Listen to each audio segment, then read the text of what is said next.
बिस्मिल्लाहिर्रहमानिर्रहीम। अस्सलाम वालेकुम जी। अस्सलाम वालेकुम। कैसे हैं आप? उम्मीद है आप सब अल्लाह की फजल करम से ठीक ठाक होंगे।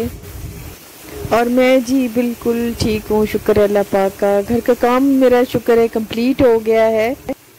और ये सफाई जो है ये उसके बाद की कहानी है और काफ़ी लंबी और थका देने वाली कहानी थी, क्योंकि किचन जब मैंने बर्तन निकाले हैं, सब कुछ निकाला है, तो इतना जब उस पर काम हुआ है तो इतनी मिट्टी धूल थी, मैंने सोचा नहीं था कि इतना काम बढ़ जाएगा।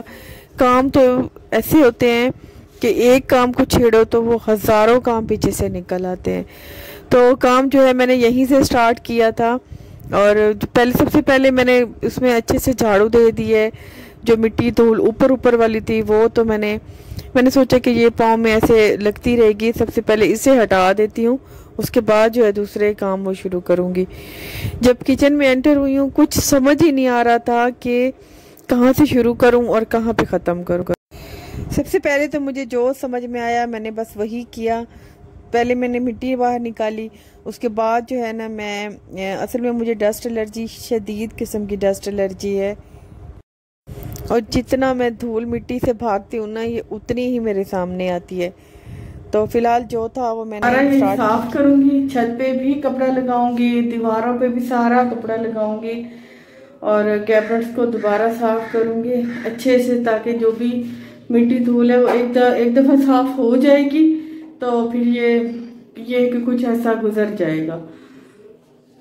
अभी है ना सारे ये बर्तन उतारती हूँ, मैं इनको यहाँ से साफ कर, ये सारे उतार के इनको यहाँ से साफ कर लूँगी अच्छे से। धोऊंगी नहीं, सिर्फ इनको साफ करूँगी और फिर जो है ना ऐसा ऐसा जैसे अभी समझ आएगी वैसे अभी कैबिनेट में रख दूँगी। तो बाद में फिर सेटिंग अभी नहीं करूँगी, सेटिंग बाद में करूँगी। एक दफ़ा से अपनी अपनी जगह पहुँच जाएं, एक दफ़ा चीज़ें अपनी अपनी जगह पहुँच जाएं तो सेटिंग जो है ना फिर बाद में मेरी हो जाएगी। फिलहाल मेरा मेन मसला है कि ये साफ हो जाए। डस्ट एलर्जी इतनी शदीद है मुझे, ये प्रॉब्लम मुझे फातिमा के होने के बाद से स्टार्ट हुई है, और इतनी शदीद हुई है कि वॉइस ओवर करते तक जो है ना मेरी आवाज़ नहीं मिल रही थी, सांस नहीं मिल रही थी बिल्कुल, और काफ़ी ज़्यादा तबीयत ख़राब हो गई। 2 दिन जब काम किया है तो उसके बाद से काम तो एकदम से मैंने स्टार्ट किया, क्योंकि काफ़ी ज़्यादा ही गंद था और काफ़ी ज़्यादा मिट्टी थी। लेकिन उसके बाद से जो मेरी हालत हुई, तबीयत ज़्यादा ख़राब रहने हो गई, और बिल्कुल ही सांस जो है ना फूलने लग जाता था एकदम से।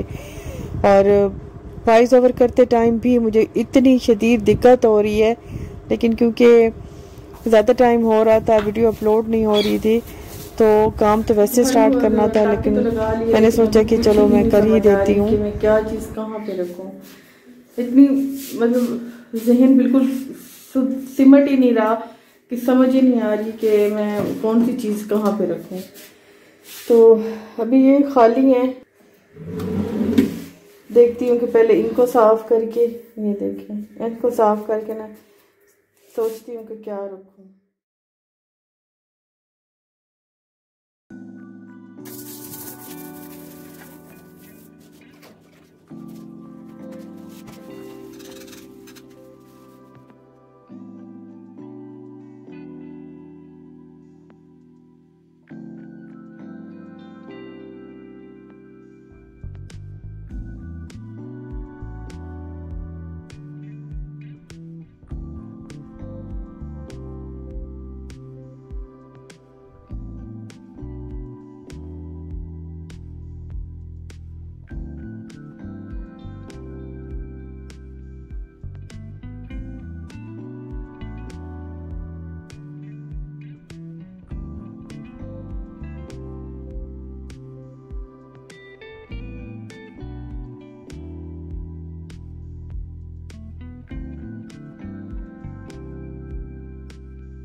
अल्लाह पाक का शुक्र है 2 दिन का, क्योंकि रोज़े भी थे और साथ में ये भी कंप्लीट करना था, तो 2 दिन लगे हैं मुझे ये सारा किचन समेटने में और इसकी चीज़ें अपनी जगह रखने में।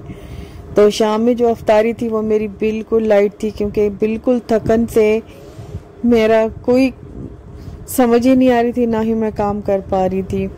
2 दिन समझे अजीब सा बुखार, थकन और पूरा जैसे जिस्म में दर्द कर रहा था, लेकिन फिर भी रोज़ा था तो अफ्तारी तो करनी ही थी। थोड़ा बहुत वो तो बनाना ही था। तो अभी मैंने सोचा कि मिल्क शेक बना लेती हूँ, क्योंकि रुमान की भी तबीयत थोड़ी ख़राब थी, तो इस वजह से घर में काफ़ी डिस्टर्बेंस चल रही थी। आजकल कुछ लाइफ में मेरे बिल्कुल ही ठीक नहीं चल रहा, अपसेट हूँ, बिल्कुल ही समझ बिल्कुल भी नहीं आ रही। बस जैसे जैसे फिर जब टाइम गुजरेगा आहिस्ता आहिस्ता इंशाल्लाह मैं रूटीन पे आ जाऊंगी। तो फ़िलहाल जो है बना रही हूँ, मैं मिल्क शेक बना रही हूँ। थोड़ी सी स्ट्रॉबेरी ली है, बनाना लिया है और एप्पल लिया है, इसके और दूध डाल के मैं बना लूँगी मिल्क शेक।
फ़िलहाल जी मेरा आपका साथ यहीं तक था। इंशाल्लाह जी नेक्स्ट में जल्दी मिलेंगे।